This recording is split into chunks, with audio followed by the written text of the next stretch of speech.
très très vite fait, parce que je ne suis pas un exégète. Adam, le premier des hommes, a trois fils notés, Seth, Caïn et Abel. Et donc Abel et Caïn sont deux frères. Mais là, je vais parler de Seth après. Et en gros, si vous voulez, Caïn et Abel sont un peu deux faces.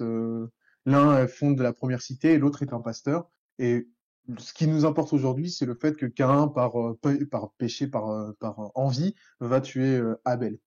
Très bien. Alors, vous vous demandez sûrement déjà qu'est-ce que fout une présentation sur la Bible un jour où on est censé parler d'histoire. Et pourquoi je vous parle des deux premiers citoyens de l'existence, qu'est-ce que ça veut dire, Hastings? En fait, ça va être très simple. Aujourd'hui, on va s'intéresser à la destinée et au symbolique des fils d'Adam. Et pourquoi ces fils-là, cette généalogie qui est faite dans la Genèse, est très importante pour définir ce qu'est l'histoire. Donc, je reprends, Adam a trois fils, Seth, Caïn et Abel, et la Genèse s'occupe notamment de retracer la généalogie de ces trois branches, et cette généalogie, en fait, retrace le genre humain. Si vous ne savez pas, Adam en hébreu, ça veut dire humain, en fait, ça veut dire homme comme femme. Et en fait, le récit de la Genèse permet de définir l'homme, comment a été créé l'homme, quelles sont ses caractéristiques, quel est son rôle, quel est son devoir, et quels sont ses déboires aussi, hein, puisqu'avec Caïn et ses descendants, on est sur des histoires d'homicide, de fratricide, etc., et d'autre part de, de prophètes et d'hommes choisis par Dieu. Et en fait, la Genèse permet non pas ne raconte pas l'histoire comme on raconterait une grande bataille. Ah bah tiens, voilà, est-ce qu'il y a un tel qui s'est placé là ou pas? Non, en fait, le rôle de cette partie de la Genèse a un rôle de définition de ce qu'est l'histoire. Entre autres, hein, parce que c'est aussi la définition de ce qu'est l'homme, de ce qu'est la société, mais de ce qu'est l'histoire et pourquoi nous, en tant qu'humains, vivons une histoire et quelle est la cause, le processus et la fin de cette histoire. Parce que l'histoire biblique se définit dès le début par sa fin. Parce que l'histoire biblique est linéaire. Elle commence quand Caïn fonde la première cité, et quand Abel en fait laboure le premier champ, mais quand Caïn fonde la première cité surtout, et elle se termine quand la Jérusalem céleste advient, c'est-à-dire à la fin des temps, au jugement dernier. Et donc, elle utilise l'histoire d'avant le déluge pour construire ce qu'on appelle des archétypes. Je vais vous expliquer ce qu'est un archétype, je vais vous expliquer pourquoi cela se fait avant le déluge, etc. Alors, juste pour replacer aussi la chronologie, si vous voulez, il y a ce que vous devez retenir, Adam et Ève, voilà, se font chasser du paradis, Abel, Caïn, Seth et tous leurs mômes. À un moment, il y a le déluge parce que les hommes ont trop péché, et Noé est sauvé dans l'arche, il récupère l'arche avec, il y a 8 hommes dans l'arche et le couple de tous les animaux mâles et femelles, et ensuite ils reconstruisent une autre société. Ensuite, il y a les prophètes juifs, ensuite, il y a l'avènement du Messie, ensuite, il y a notre époque, et ensuite, il y a le jugement dernier avec l'avènement d'abord de l'Antéchrist et ensuite du Christ roi. Donc, en gros, pour faire très, très grossi. Et donc, aujourd'hui, ce qu'on va se demander, c'est en quoi l'histoire des fils d'Adam, leur relation, leur rôle et ce qu'ils permettent et leur citoyenneté, entre guillemets, permet de créer l'histoire avec un grand H. En premier lieu, on va voir en quoi les fils d'Adam, donc Abel, Caïn et Seth, sont des archétypes de notre histoire, et en quoi ils sont un modèle pour créer une histoire.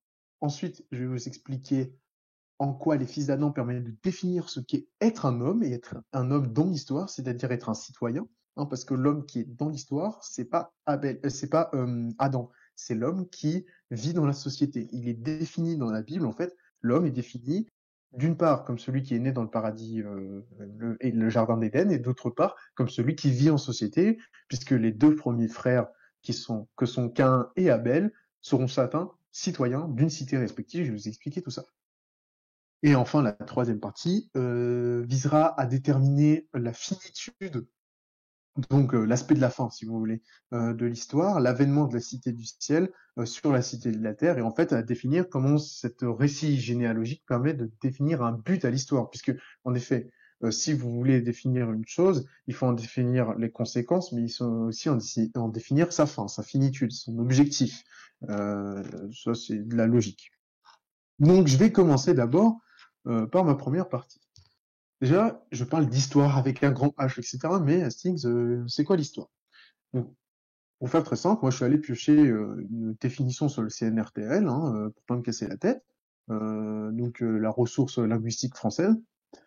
Et parmi les différentes définitions, j'ai celle-ci. Recherche, connaissance, reconstruction du passé de l'humanité sur son aspect général ou sous des aspects particuliers, selon le lieu, l'époque, le point de vue choisi. Évolution de l'humanité à travers son passé, son présent et son avenir. Donc ça, c'est la définition que vous donne le meilleur dictionnaire, si vous voulez en penser. Et dans cette définition, il y a plusieurs points. Il y a premièrement le point d'un récit. L'histoire, ce n'est pas les faits qui se sont déroulés, c'est le récit qu'on fait de ces faits qui se sont déroulés. Donc, lorsque vous dites je fais de l'histoire, je vous faites pas la bataille, par exemple, de Gergovie, vous racontez la bataille de Gergovie. Donc, l'histoire va avoir les logiques du récit narratif. D'ailleurs, les dernières thèses anglo-saxonnes réfutent même l'idée de qu'est-ce qu'un fait et considèrent que tant que le récit est logique, le récit est historique. C'est bien sûr ça à questionner, mais ça vous donne l'importance de la notion narrative dans l'histoire qu'on a tendance à oublier. Ensuite, il y a une notion de passé de l'humanité. Certes, la dernière définition marque une évolution vers un avenir. Ça, j'y reviendrai. Mais en tout cas, l'histoire s'intéresse à son passé le plus immédiat. Si vous faites de l'histoire sur les derniers événements Covid-19, tout ça, bah, c'est de l'histoire. Mais autant aussi sur les événements immémoriaux. Je précise bien immémoriaux, c'est-à-dire qu'ils ne sont pas datables, comme les récits d'avant le déluge de toutes les civilisations, et notamment de la Bible, que ce soit chez les juifs ou chez les catholiques et orthodoxes. Et enfin, un point de vue choisi. Ça, c'est dans les deux définitions. Il y a une évolution de l'humain, qu'on regarde d'à partir d'une position, c'est-à-dire la position présente, et ensuite on y étudie un point de vue. C'est-à-dire qu'on ne peut pas regarder l'histoire globalement. On ne peut pas faire un récit global de tous les points de détail. On ne peut pas faire une description pure et simple des faits. Lorsqu'on fait un récit narratif, comme l'histoire, on se base sur des faits réels, on essaie de leur trouver une logique, mais nous ne sommes pas Dieu, nous ne pouvons pas regarder tout dans leur globalité, et du coup, nous ne pouvons pas faire un récit parfait. Il est défini comme imparfait. Et donc, il est défini comme une narration qui se construit, qui doit se construire dans une certaine logique et qui étudie un point de vue. C'est-à-dire, par exemple, vous pouvez faire l'histoire sociale de quelque chose, l'histoire technologique de quelque chose, l'histoire civique de quelque chose, l'histoire théologique de quelque chose, et vous n'aurez pas du tout les mêmes résultats.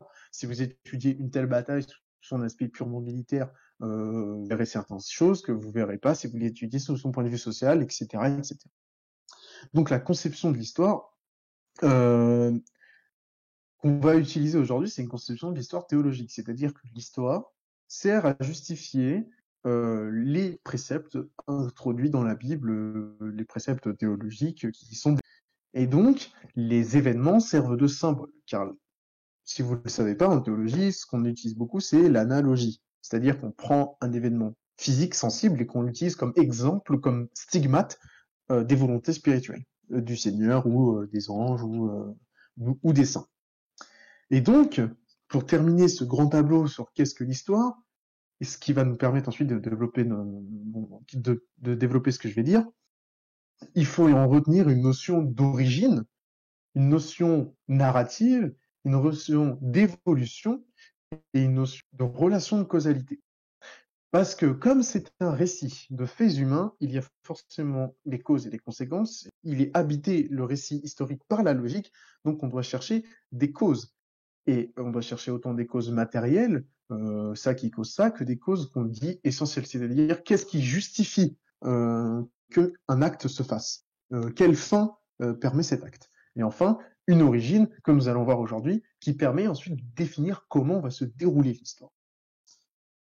Je vous ai, dans mon intitulé, et je crois que je l'ai déjà dit, j'ai dû évoquer un moment le mot archétype. Si ce n'est pas le cas, je l'évoque aujourd'hui, maintenant, tout de suite, parce qu'il va nous être important.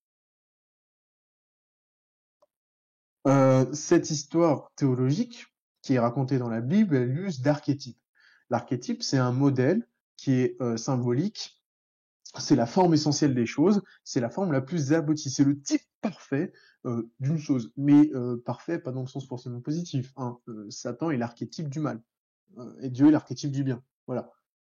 Ce sont des modèles à la fois symboliques, mais aussi effectifs. Quand je dis effectif, c'est-à-dire qu'ils existent concrètement. Ce que je veux vous dire, c'est que l'archétype n'est pas un exemple fictif, dans notre cas en tout cas, hein, parce que ça peut l'être, mais dans notre cas, dans la Bible, comme ça l'est dit par divers théologiens, et là je vais m'appuyer sur Saint Augustin durant tout mon exposé, l'archétype n'est pas une imagination, n'est pas juste un modèle mathématique, si vous voulez, fait pour expliquer une chose, mais qui n'a pas vraiment de réalité concrète. Non, il est effectif, et c'est parce qu'il est effectif qu'il est modèle.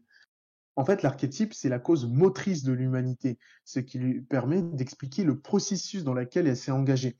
Et si, par exemple, l'archétype, comme c'est dans notre cas, comme de par hasard, c'est Caïn, et que Caïn, en fait, c'est un homme qui est habité par ses pulsions, qui est habité par la rivalité et la guerre, eh ben, ça va être un archétype qui va permettre de mouvoir, cause motrice, de mouvoir l'humanité, et de mouvoir la logique derrière l'évolution de l'humanité que l'on se doit de décrire par le récit historique.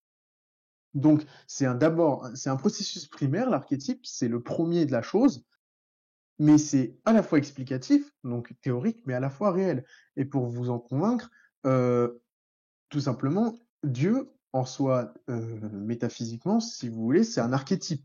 C'est la première chose, la toute première des choses. Et c'est l'archétype du bien, c'est l'archétype de la perfection. Mais ce n'est pas parce que c'est un archétype que c'est juste un modèle. Parce que c'est la cause première, etc., il est existant. Mais c'est pas parce qu'il n'est pas sensible que vous pouvez pas le toucher, le voir, le sentir, qu'il n'existe pas.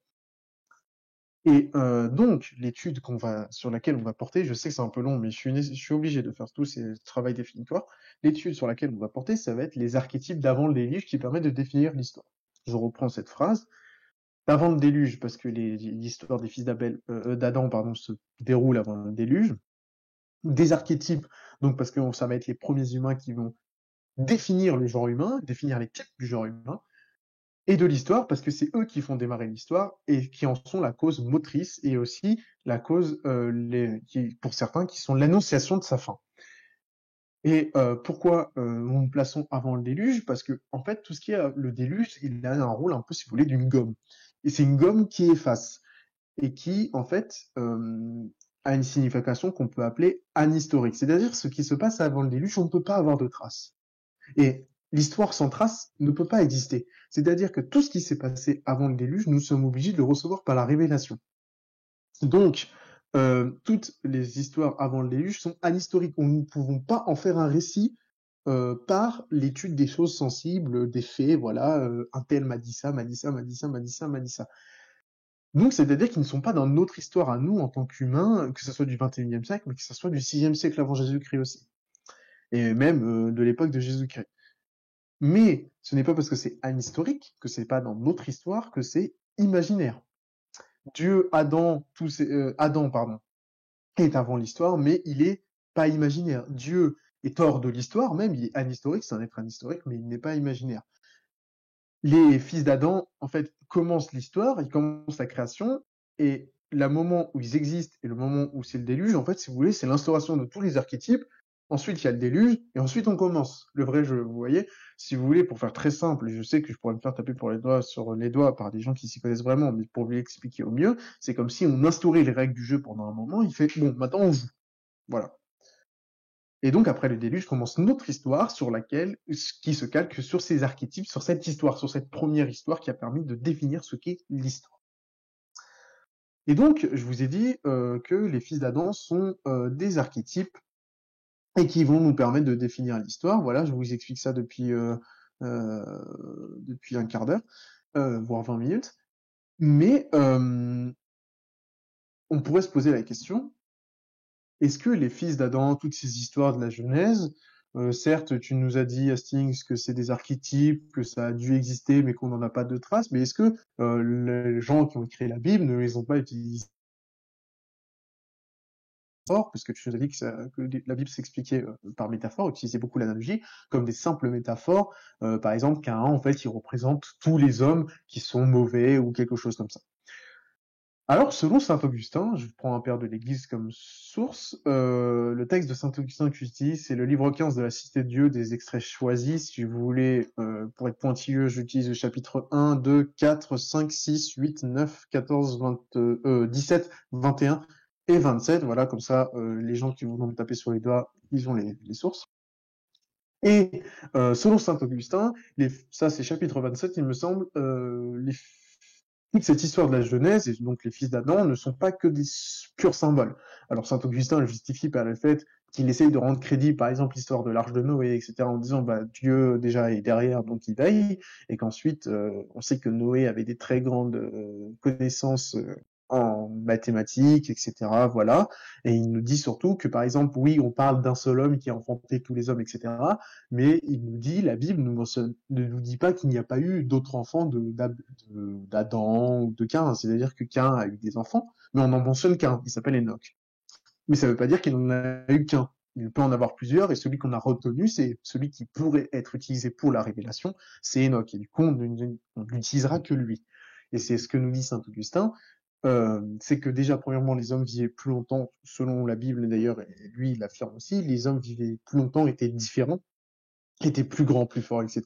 Et que ils étaient beaucoup plus proches de Dieu aussi, avant le déluge, et que donc certains événements que nous pouvons croire extraordinaires sont en fait totalement crédibles.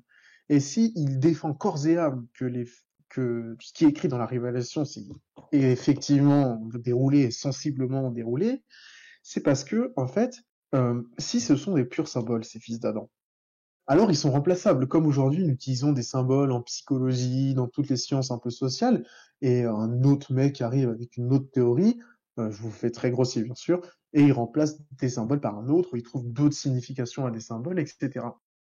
En fait, Saint Augustin, quand il affirme que Cain a bien tué Abel et que c'est bien un mec qui était Cain qui a bien tué un mec qui était Abel, c'est pour ancrer des symboliques dans un temps historique. Et pour dire, à la fois, on peut pas regarder ça que comme de l'histoire, puisqu'il le dit. Il dit, c'est les gens qui regardent ça que comme de l'histoire sont idiots, en fait, parce que c'est pas le but de la Bible. Le but de la Bible, c'est de présenter la révélation. Et ensuite, les regarder comme des purs symboles, c'est les désenraciner de la réalité. C'est faire, ah, c'est que de l'imagination, c'est le meilleur texte fictif. Voilà, comme aujourd'hui, on peut l'entendre de quelques bolcheviks qui vous sortent que la Bible, voilà, c'est un très beau texte fictif, hein, le meilleur roman qui s'est vendu. On passera sur les respects, mais voilà. Donc, Saint-Augustin affirme ça dans cette volonté. Et en fait, ce qui est symbole, pour Saint-Augustin, s'ancre dans des réalités efficientes, réelles, sensibles, parce que, en fait, ce qui est symbole, c'est le langage utilisé par-dessus un fait. La métaphore biblique utilise un support matériel pour en faire correspondre une notion spirituelle. Le verbe divin, l'œil de Dieu, la colère de Dieu. Lorsqu'on dit ça, Dieu ne parle pas vraiment comme vous et moi, Dieu n'a pas Dieu, et Dieu n'est pas en colère. Mais ce sont des mots que nous connaissons parce qu'ils sont sensibles et qui nous rapprochent le mieux de la compréhension de ce que veut dire ce qu'il y a derrière le verbe divin, ce qu'il y a derrière l'œil de Dieu, ce qu'il y a derrière la colère de Dieu. Et ben c'est la même chose pour Abel et Cain. Ce sont des choses que nous pouvons comprendre et qui sont sensiblement compréhensibles parce que nous sommes des êtres sensibles et matériels et qui utilisent un support matériel pour nous permettre de comprendre des choses beaucoup plus complexes qui ne sont pas abordables de prime abord. Et donc, le récit biblique utilise en fait ces marques, ces supports matériels comme des espèces de stigmates, des signes révélateurs, des signes explicatifs de choses beaucoup plus élevées. Et comme je le disais, par exemple, dans le récit biblique Caïn fonde la première ville, c'est écrit comme ça laisse à penser que Caïn était tout seul pour fonder la première ville. Déjà, il a vécu plus de 300 ans. Ensuite, il n'est pas mentionné qu'il l'a fondé tout seul, il n'est pas dit il l'a fondé tout seul. Hein. Il l'a peut-être fondé avec toute sa famille. En tout cas, c'est ce que présuppose saint Augustin. Et donc, le fait, pourquoi je vous raconte que ce point de détail là, que Caïn n'était pas tout seul à fonder sa vie, qu'est-ce qu'on s'en fout de lui? C'est pour mentionner en fait que l'écriture mentionne que les hommes qu'elle peut utiliser comme métaphore, ce qui renforce encore plus la vraisemblance du récit. C'est-à-dire que le récit n'utilise que d'un support matériel qui lui est nécessaire. Elle ne s'attache pas aux détails du matériel. Et ça, c'est une mode de définition aussi de l'histoire. Je vais prendre des thèses de certains historiens des religions qui s'appellent Mircea Eliade. Pour lui, les sociétés dite traditionnelle ne retenait de l'histoire que celles qui se rapportaient le plus des archétypes mythiques et ne retenait pas les points de détail qu'aujourd'hui nous retenons. Et que, par exemple, elle faisait en sorte que certains chevaliers qui effectivement existaient deviennent petit à petit des archétypes légendaires et mythiques. Et que c'est ça qui intéressait l'histoire. Et ce qui était dans l'histoire, c'était ce qui répétait ces archétypes mythiques. Le reste était dans le flou du chaos et était oubliable. Et donc là, c'est comme l'écriture a fait exactement la même chose. Elle a retenu ce qui répétait l'archétype, ce qui était rituel en fait. Et l'histoire pour les anciens, c'est l'ensemble des rituels et des rituels à travers l'évolution de l'homme jusqu'à sa fin ou jusqu'à son renouveau selon les différentes civilisations. Mais là, c'est jusqu'à sa fin. Donc, je vais passer. Attendez, excusez-moi. Voilà. Donc maintenant, j'ai défini à peu près qu'est-ce que l'histoire, j'ai défini qu'est-ce qu'un archétype, j'ai défini est-ce que les fils d'Adam, est-ce que ce que je vais raconter en fait tout le long, ça va être que des purs symboles ou de la branlette intellectuelle, mais effectivement des choses vraisemblables et existantes. Et qu'est-ce que c'est, pourquoi on a besoin d'archétypes pour définir l'histoire. C'était peut-être un peu volumineux, je pourrais revenir dessus en question, mais nous devons avancer, ils étaient nécessaires. Donc la deuxième partie va chercher à définir ces fils d'Adam. Et ces fils d'Adam en tant que citoyens, et pourquoi, en fait, définir un homme en tant que citoyen, c'est le placer dans l'histoire. Donc, le support théologique sur lequel je m'appuie, ça s'appelle la cité de Dieu. Rien qu'au titre, on parle de cité. Ensuite, le passage que j'ai utilisé, le livre 15, parle d'autant la cité du ciel et de la cité de la terre. Il y a deux cités, la cité du ciel, la cité de la terre, la Jérusalem terrestre, la Jérusalem céleste. Vous pouvez trouver tous les noms selon vos confessions. Mais en tout cas, voilà, il y a une cité qui est là-haut, qui est la cité de Dieu, qui surgira le jour du jugement dernier, et il y a la cité dans laquelle on vit, qui est la cité sur terre. Mais déjà, il faut comprendre en quoi cette cité est définie par le fait que l'homme est un animal sociable qui est défini dans l'histoire en tant que citoyen. Premièrement, il faut savoir que dans le récit biblique, Caïn est le premier homme qui fonde une ville. Il la fonde avant Abel. Abel ne fonde pas de ville. Et Caïn, c'est celui qui tue Abel, c'est celui qui est animé par le péché. Donc Caïn, c'est le premier citoyen du monde. Et Caïn, en hébreu, ça veut dire la possession. Et son fils Enoch, ça veut dire la dédicace. Ça va être très important pour la suite. En fait, Caïn, si vous voulez, il fonde la première cité parce qu'il possède. Il possède la terre que son fils va nommer. En fait. Ça va être ça le récit. Et c'est parce qu'un homme possède quelque chose qui est de l'ordre matériel qu'on définit la cité. Et ces différentes problématiques, c'est-à-dire qui va posséder cette terre, qui va être le chef de cette possession, d'où le meurtre de Caïn envers Abel. Et la cité, elle est perçue dans un cadre très familial, c'est-à-dire qu'on va faire, lorsqu'on va présenter la généalogie, on va présenter des couples avec leurs enfants. Et on va pas présenter de peuple, on va pas présenter une myriade. Pourtant, la Bible sait très bien le faire. Le récit hébreu sait présenter des myriades de populations. Elle va le faire avec le peuple hébreu. Mais là, ça va pas être le vocabulaire utilisé, ça va être le vocabulaire familial. Ça va être le père, la mère, le fils, la sœur, le frère, etc. Donc la cité, elle est perçue dans un cadre extrêmement familial avec un père, un aîné et un lien de mariage. La cité terrestre se définit par ces trois caractéristiques. Et c'est parce que il y a des liens familiaux, etc., et qu'il y a une possession terrestre qu'il y a cité. C'est pas parce qu'il y a une ville dans laquelle des habitants habitent. C'est parce que il y a des habitants qui sont sur Terre et qui sont dans un groupe. Et ça va être caractérisé ce qu'est la cité, donc la cité de la terre, et ensuite la cité du ciel, qui sera caractérisée différemment. Et en fait, les premiers actes de l'humanité, si on en croit la Bible, c'est d'avoir possédé quelque chose. Le titre de propriété est le premier acte de l'humanité, Caïn est le premier homme de l'histoire. Tout simplement, lorsqu'on dit que Adam est le premier homme de l'histoire, oui, c'est Adam est le premier homme de l'histoire avec un grand H sainte, c'est-à-dire du récit biblique, mais c'est Caïn qui rentre sur Terre en premier, qui rentre dans le jeu de l'histoire, en fait, qui se définit comme un humain comme vous et moi, c'est-à-dire un humain profondément sociable avec ses différentes problématiques que n'a pas forcément Adam. Et la caractéristique des deux cités qui sont présentées par saint Thomas d'Aquin, pardon, saint Augustin, sont des caractéristiques qui sont relatives aux deux types du genre humain. En fait, les deux cités sont un peu les deux stigmates, les deux marques sur Terre et dans le ciel de ce que peut être l'humanité.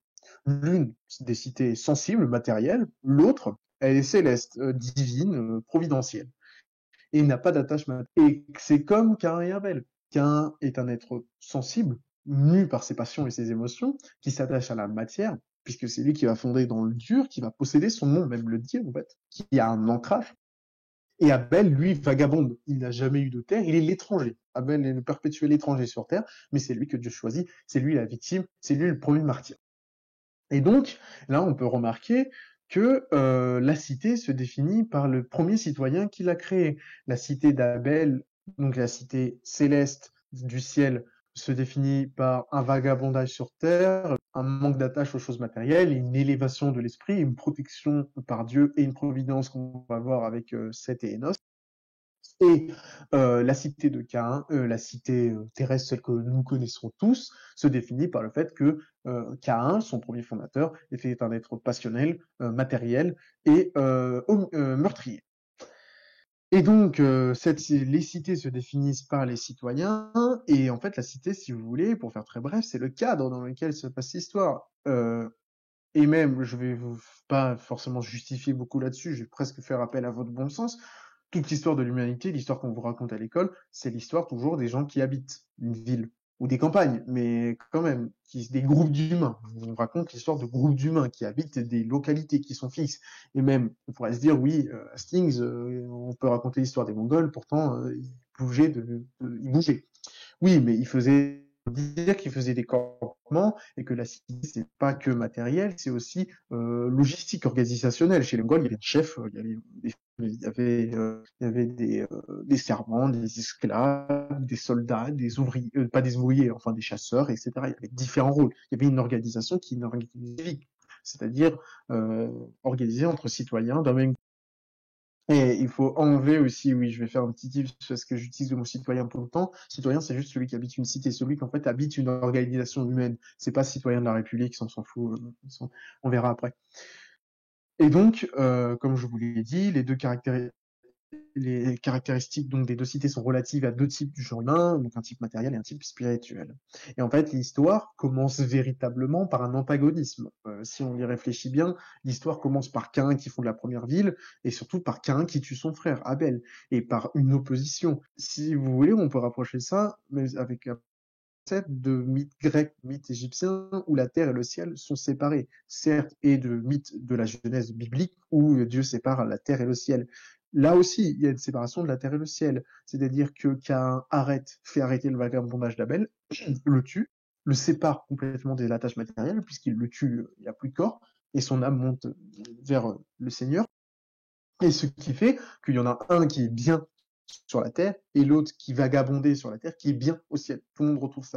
Et chacun doit se positionner en fonction de la terre et le ciel. Et en fait, l'histoire commence par cette dynamique. Et l'homme est présenté devant un choix. Il naît comme Abel sur la terre, il peut y rester comme Caïn, mais il peut aussi y monter comme Abel. Et en fait, l'homme naît dans le mauvais, naît dans le matériel. En tout cas, c'est saint Augustin qui nous rapporte cela, et la Bible, tout simplement. Et ensuite, a une possibilité de s'élever, parce que Dieu a donné à l'homme la possibilité de devenir bon et de devenir saint, en fait.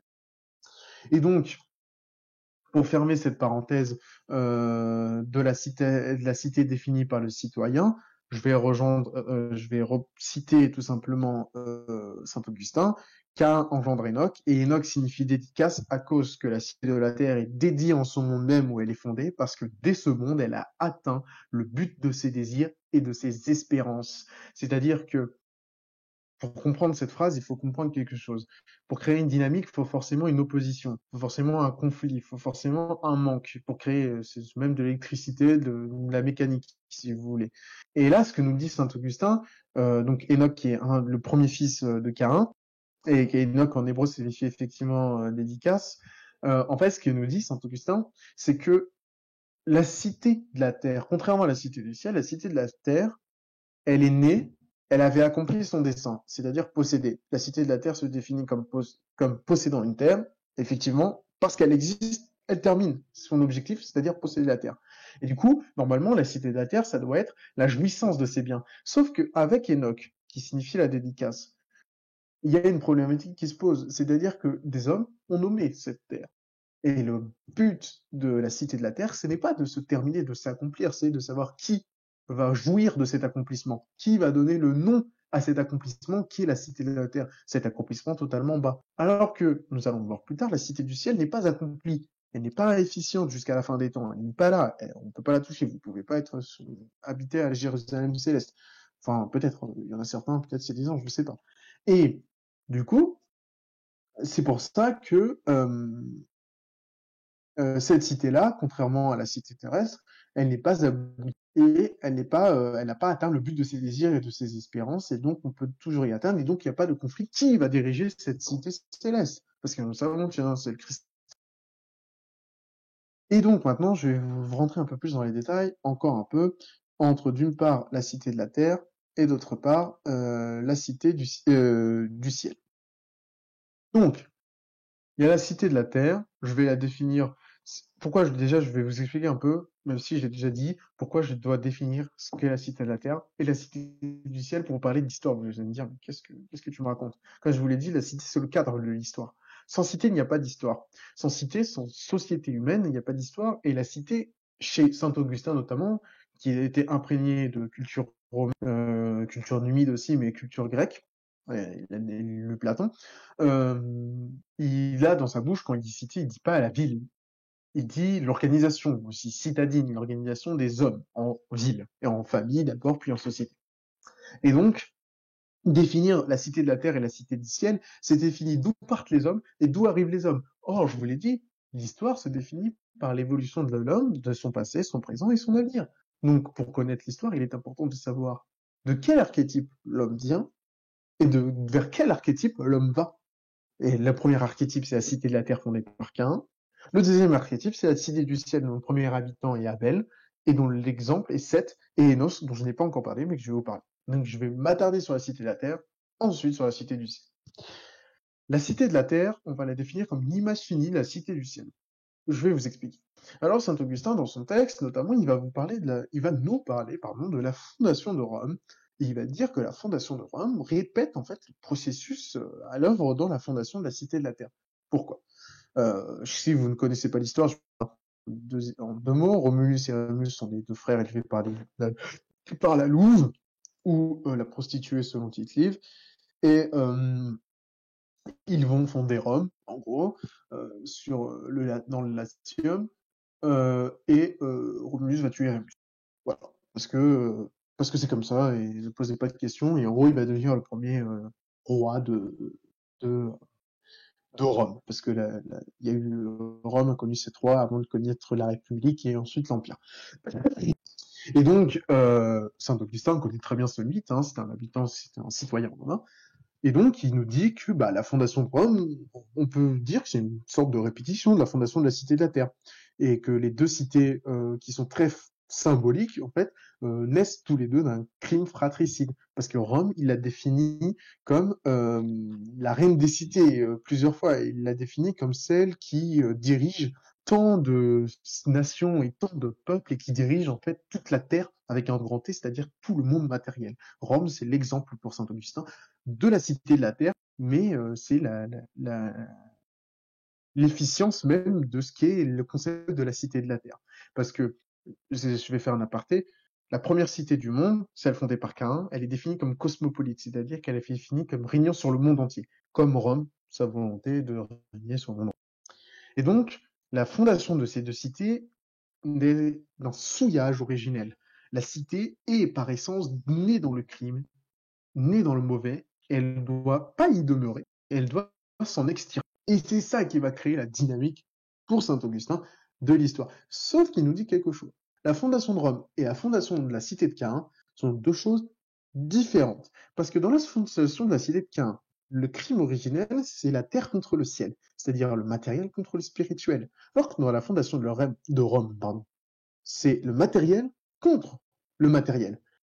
C'est-à-dire que la cité de la terre est à la fois opposée au ciel, à la fois opposée à elle-même. C'est-à-dire qu'alors que la cité du ciel connaît la paix, la cité de la terre ne connaît, la cité de la terre ne connaît que la guerre. C'est même dur à dire.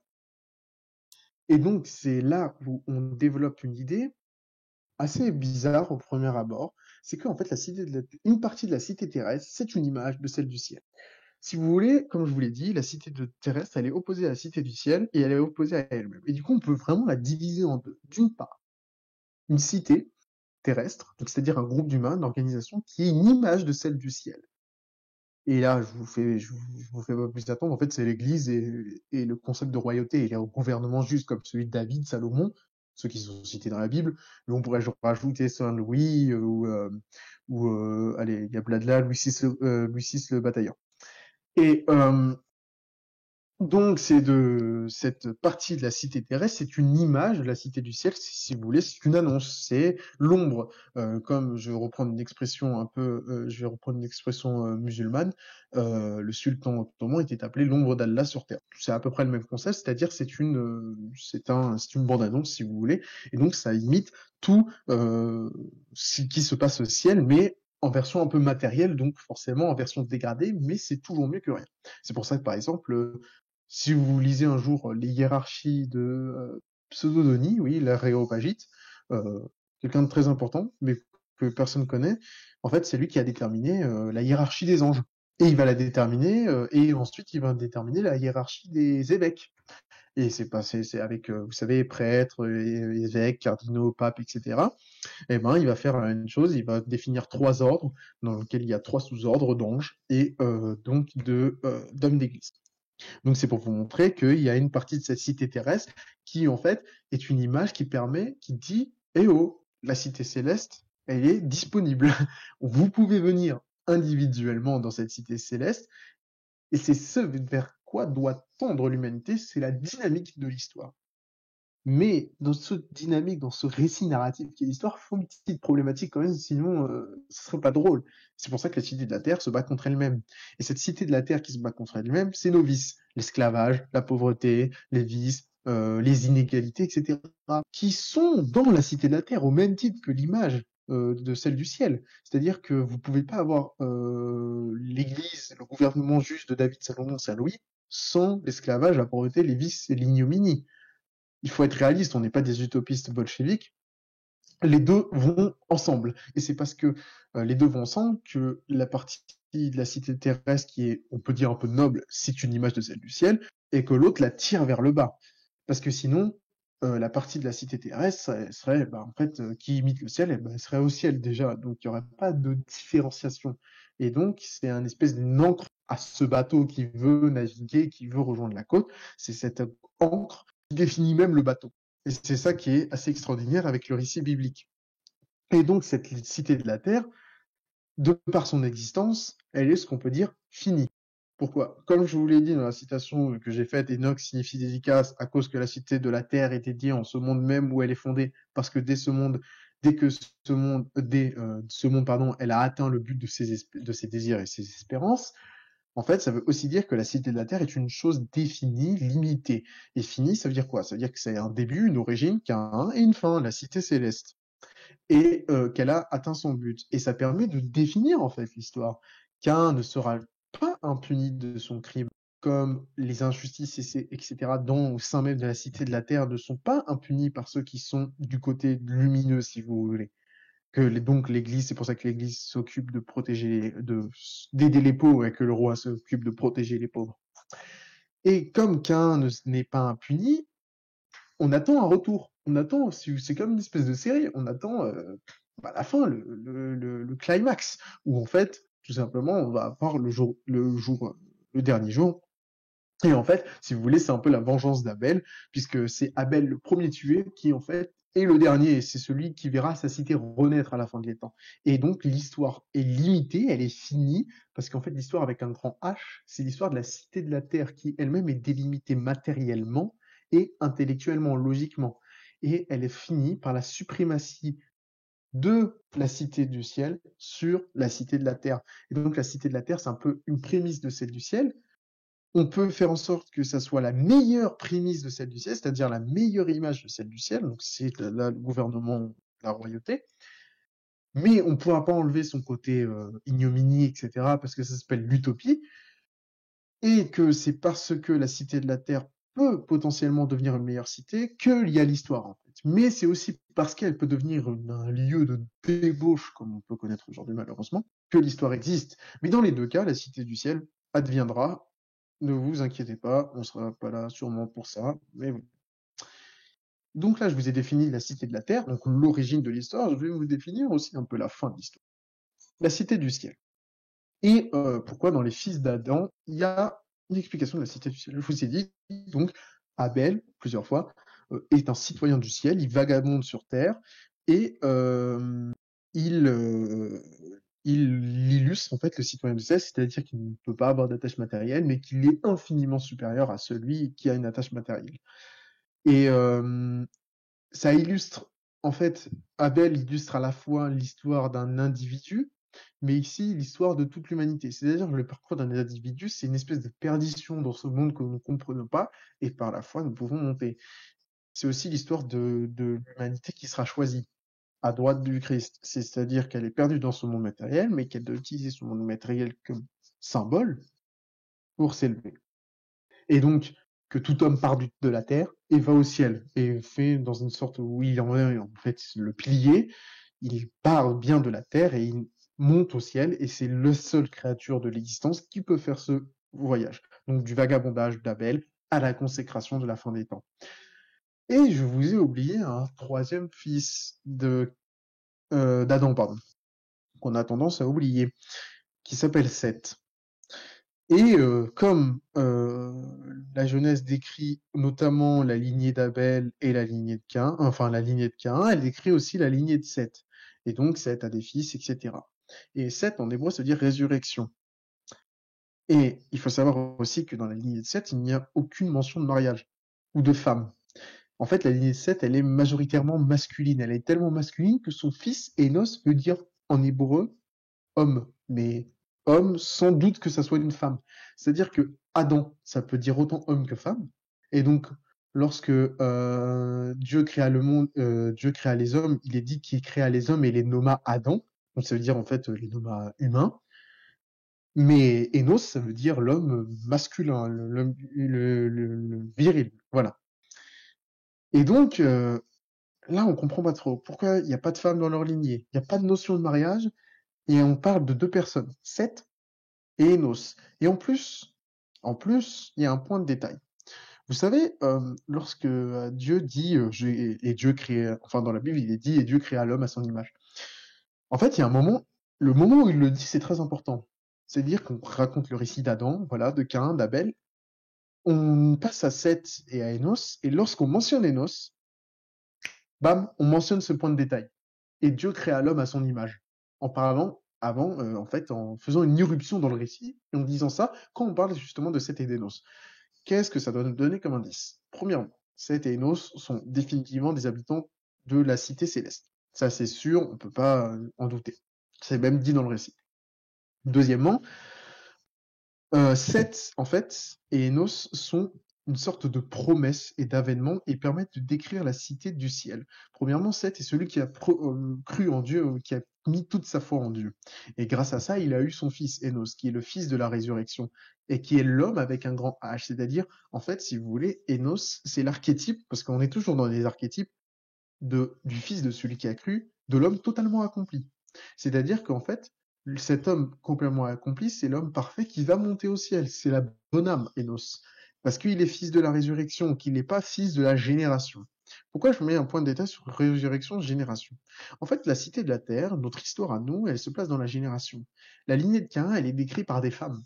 Et en fait, les femmes, dans la Bible, sont l'archétype de celle qui enfante. Elle est décrite aussi par le crime. Le Caïn commet un crime, et son dernier fils, Lamech, il me semble, oui, excusez-moi pour la prononciation, commet un crime aussi et avoue à ces deux femmes qu'il a commis un crime. Et donc ça commence par un crime, ça finit par un crime, et ça finit par la génération, si vous voulez. Il y a l'aspect animal de se reproduire dans la lignée de Seth et de Enos, donc de son fils. Il n'y a pas de notion de génération, de on part du bas vers le haut. Il y a une notion de résurrection, une notion, je pense que vous êtes une bonne partie catholique, qui est éminemment sainte et éminemment divine. Et donc, en fait, Enos signifie, si vous voulez, l'archétype de l'homme parfait, de l'homme accompli, de ce Abel, si vous voulez, qui est accompli, qui monte au ciel. Et donc, en fait, Enos, en tout cas selon saint Augustin et selon une analyse aussi, on peut avoir personnelle, représente une promesse. C'est la promesse de la fin de l'histoire, Enos. Enos, c'est le genre humain, définitivement humain, qui sera là à la fin des temps. Pourquoi je le dis définitivement humain? Parce qu'en fait, Enos permet de mettre une distinction entre les hommes et les humains, si vous voulez. Ou les humains et les hommes, on peut le faire dans l'autre sens. Les humains sont l'espèce animale, l'animal sociable, défini comme social. On reste toujours dans cette idée aristotélicienne, en fait, dans le texte de saint Augustin. Et même, en fait, c'est pas une idée qu'aristotélicienne, hein, c'est une idée traditionnelle. Et l'homme, c'est-à-dire l'aspect qui distingue l'homme de tous les autres animaux, c'est pas que parce qu'il est social, c'est parce qu'il est choisi de Dieu, qu'il a la permission d'aller à sa droite, qu'il a la permission de s'élever spirituellement. Et ça, c'est Enos qui nous dit, en fait, c'est le penchant de la définition du type humain qui définira l'homme de demain, si vous voulez. Vous voyez, ça j'aime bien utiliser cette expression un peu en contre-pied. Dommage que le colonel ne soit pas là ce soir. Euh, si vous écoutez les radios, etc., ou les propagandes des think tanks, ils vous parlent toujours d'un nouveau genre humain. L'homme de demain sera, nanana, sans en avoir aucune preuve, aucune annonce. Dans la Bible, il y a l'homme de demain. Il s'appelle Enos. Et l'homme de demain, c'est celui qui définira l'humanité demain. Et c'est quoi le demain, en fait? Ce sera à la fin de l'histoire. Le demain, c'est la fin. Et le demain, c'est la cité céleste. Et en fait, Enos définit qui est le citoyen de la cité céleste. Or, je vous ai dit quoi au début? Et c'est là où il faut être un peu concentré. La cité se définit par son citoyen. Et Enos définit ce que sera la cité du ciel, c'est-à-dire une cité vertueuse qui sera fille de la résurrection. Et vous notez où est la subtilité. Comme Enos est fils de Seth, qui veut dire la résurrection, la cité céleste sera fille de la résurrection du Christ. Et ensuite, ça permet aussi de définir un rôle à l'histoire, celle de créer Enos, tout simplement, de recréer Enos le jour dernier. Et je vais reciter saint Augustin pour conclure cette partie qui me dit cet homme, en parlant d'Enos, marque l'unité de toute la cité céleste qui recevra un jour son accomplissement après avoir été représenté ici-bas par cette figure prophétique. Voilà. Je pense que j'ai pas besoin de rajouter plus. Ça résume à peu près cette sous-partie. Donc, pour résumer ce grand arc, les fils d'Adam définissent les cités. Les cités, deux types de cités, cité de la terre, cité du ciel. Les cités sont le cadre dans lequel se déroule l'histoire. Mais l'une est ancrée sur la terre, c'est la terre, elle est ancrée parce qu'elle est limitée, elle est finie, elle est possédée par la guerre, le conflit, et elle est divisée en deux, c'est-à-dire une moitié qui l'attache à la terre, donc c'est la possession, le mal, etc., et l'autre qui est une image de la cité céleste, et qu'il y a la cité céleste qui est promise par sa définition, qui est une promesse qui se fonde, qui se définit elle aussi par son citoyen, représenté en Enos, qui est en fait le fils de la résurrection et qui est l'archétype de l'homme, comme Dieu l'a créé en fait, c'est-à-dire l'homme, le premier homme, vous savez, Adam quand il était dans le jardin d'Éden et qu'il n'avait pas commis le premier péché, bah c'était cet homme-là. Et enfin, donc je vous ai expliqué tout ça, je vous ai expliqué donc qu'est-ce que l'histoire, je vous ai expliqué qu'est-ce qu'un archétype, je vous ai expliqué quels sont les archétypes, et enfin je vous ai expliqué quel est ce but de cette histoire, quel est le but en fait de mon propos. Pourquoi je vous explique tout ça? Parce que en fait je veux vous expliquer que dans la Bible, et selon Saint Augustin qui est mon support, l'histoire est linéaire, finie et progressive. Mais qu'elle va à l'encontre de l'image de l'histoire que nous enseigne notamment la République, mais pas qu'elle, hein, vous inquiétez pas, on n'a pas entendu la République pour faire le mal, nous enseigne en fait la philosophie moderne. Si vous ne connaissez pas, mais je crois que je l'avais déjà mentionné quand je parlais des sophistes, il me semble, la vision qu'on a aujourd'hui de l'histoire, elle est une vision progressive, c'est-à-dire qu'on va vers le bien, que l'humanité d'hier, elle était moins bien que l'humanité d'aujourd'hui. C'est une vision de notre cher Hegel, qui disait qu'en gros, l'histoire, en fait, elle partait des hommes un peu cons et elle va vers des hommes un peu mieux, pour faire très schématique. L'histoire biblique, elle aussi, elle est progressive. Elle va d'un mal vers le bien. Elle va de la cité de la terre, d'un meurtre, vers la résurrection du Christ. Enfin, l'avènement du Messie, pardon, pour être plus précis. Cependant, à l'intérieur de ces deux bords, elle ne fait que dégringoler. Elle ne fait que aller vers qu'un. Et en fait, et donc l'histoire, en fait, elle se passe dans la cité de la terre, et dans cette cité de la terre, on dégringole, on dégringole, on dégringole. Sauf que cette cité de la terre garde toujours une petite ombre de la cité du ciel. Ça s'appelle l'Église, ça s'appelle peut-être la Restauration, on ne sait jamais. Ça s'appelle la foi, etc. Et cette petite ombre va permettre de sauver des humains pour composer les citoyens de la cité du ciel. Et c'est pour ça qu'elle est progressive. C'est parce que elle progresse, mais pas vers le mieux, et qu'elle progresse vers un avènement d'un mieux, mais que sa progression est descendante, paradoxalement. Et donc, c'est pour ça qu'on peut dire dès maintenant que l'histoire biblique, l'histoire qu'elle est définie, comme elle est définie, pardon, j'ai bégayé, dans, dans l'Église et dans la Bible, n'est pas qu'un progrès, pardon, de la de la terre vers la cité du ciel. C'est-à-dire que contrairement à Hegel qui vous dit, ah bah avant, les orientaux, je veux faire très schématique et je vais même prendre des traits racistes parce que c'était ce qu'ils faisaient, bah il y a les ping-pong et les voleurs de tapis qui réfléchissaient pas bien parce qu'en fait ils concevaient que la liberté dans Dieu. Ensuite il y a les Grecs, il y a les tarlousses en jupette et les tarlousses qui boivent du vin, qui il y a la race supérieure des Germains, dont je suis le noble représentant, moi égal, qui est en fait qui pense mieux, qui est l'évolution suprême de la société et qui va créer une société meilleure. Ce que nous dit la Bible, c'est certes progressif, mais c'est progressiste même, mais c'est pas ça, c'est un message beaucoup plus intelligent. Et la cité de la terre ne devient pas la cité du ciel. C'est la cité du ciel qui donne une petite ombre à la cité de la terre, qui donne un échappatoire aux habitants de la cité de la terre et qui vient. C'est pas une mutation, c'est un avènement. D'ailleurs, on utilise le terme avènement. Et en fait, ce qu'il faut comprendre, c'est que il ne faut. Pourquoi je vous explique ça, c'est que l'histoire, comme Dieu l'a voulu, ce n'est en une cité utopique, comme tous les régimes veulent le faire. Toutes les politiques modernes, que ce soit les communistes, les capitalistes, tous, hein, sans distinction, même des gens très proches de nous, même certains moyens. Buongiorno a tutti. Bonjour à tous. Euh, oui, Bonjour, ok. je vais la remettre en muet, s'il te plaît. Ouais, présentation. Mais c'est pas grave, t'inquiète pas. Ça va juste un peu surpris. Mais donc, je dis c'est quoi? Attendez, je dois même revenir. Oui, voilà, donc toutes ces idéologies qui sont des fois très proches de nous, hein, comme l'idéologie orléaniste par exemple, etc., vont toujours essayer en fait, quand vous y pensez bien, de faire en sorte que la cité de la terre devienne une cité du ciel, une cité où tout va bien, une cité où on pense les maux de tout le monde et où il n'y a plus cette deuxième partie de la cité de la terre un peu indésirable, qui est celle de la pauvreté, des écarts de richesse, de l'esclavage, etc. Et donc, ce qui fait qu'on est un peu dans un mensonge, parce que l'histoire de Dieu, Dieu nous a donné l'histoire, non pas pour transformer la cité de la terre en la cité du ciel, parce que c'est contre-logique en fait.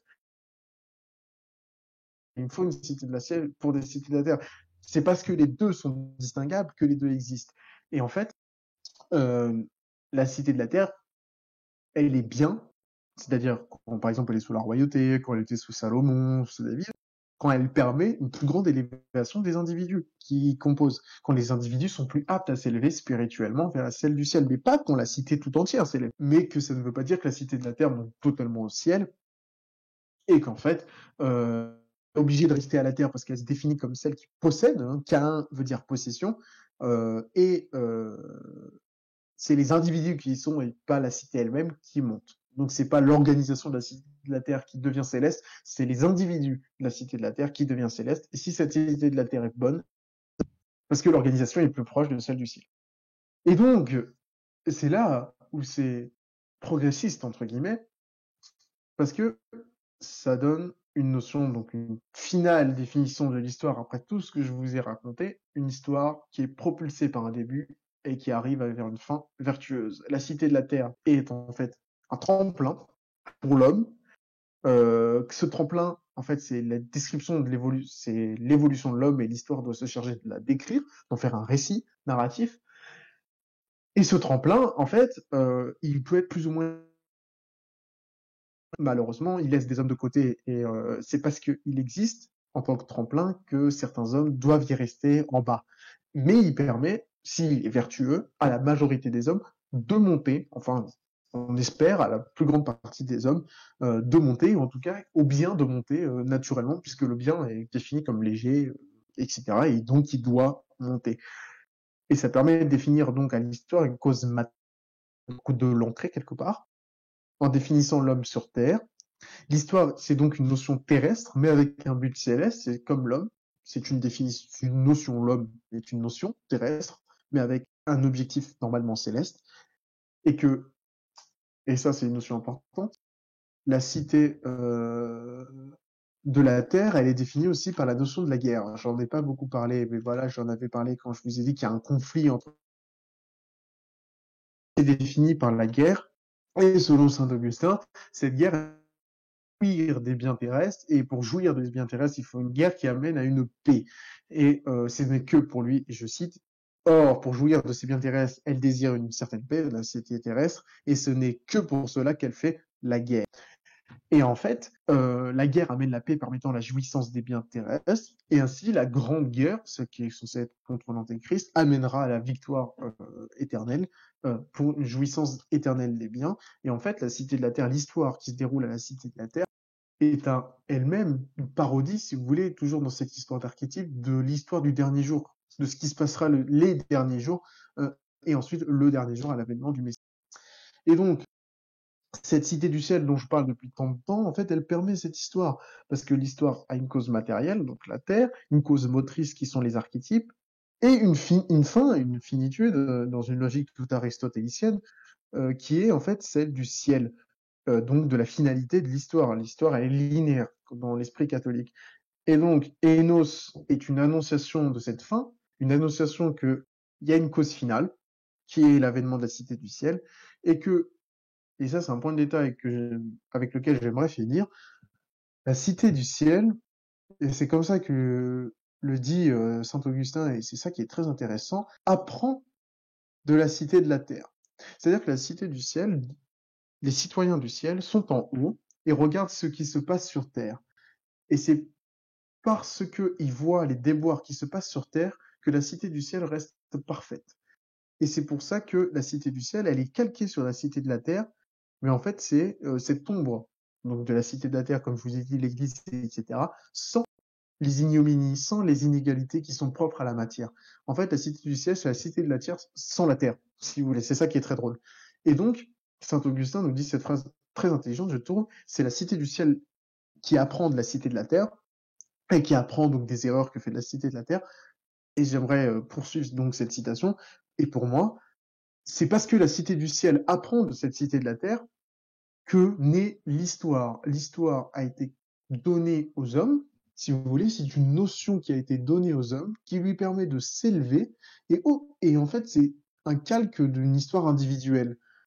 L'histoire est autant une histoire individuelle, c'est-à-dire un homme qui vit, qui naît dans la chair, etc., et qui apprend à se déposséder de ces choses matérielles, que celle de toute l'humanité qui naît dans la merde, en fait, tout simplement, et qui va apprendre à s'élever spirituellement. Mais cependant, ça ne veut pas dire qu'on va vers le mieux. En fait, on va d'abord exprimer tout le mal pour que le jour dernier, les individus qui, par les événements, par les images que permet la cité de la terre du ciel, donc les individus qui ont suivi cela, donc c'est-à-dire l'Église, le roi, etc., pour que ces individus-là qui sont restés dans la vertu alors qu'ils étaient sur la terre ne deviennent plus des vagabonds, mais deviennent des gens consacrés le jour dernier. Et donc cette histoire permet et en même temps de définir l'homme, de définir le cadre de l'homme, c'est-à-dire la cité, de définir donc ses objectifs, différents archétypes. Cain, je vous ai parlé d'Abel, je vous ai parlé de Seth, je vous ai parlé d'Enoch et je vous ai parlé d'Enos. Et ensuite de définir sa fin, donc cette cité du ciel. Et en fait, c'est comme si vous voulez une espèce de poupée russe, une histoire individuelle permet de définir une histoire générale et vice-versa. Et c'est là-dessus que je terminerai. Je sais que c'était une présentation assez lourde en termes, en noms, etc., mais pas si compliquée en fait, et que je me suis surtout beaucoup répété, mais c'était nécessaire. Et c'est pour ça que je suis tout oui à toute question.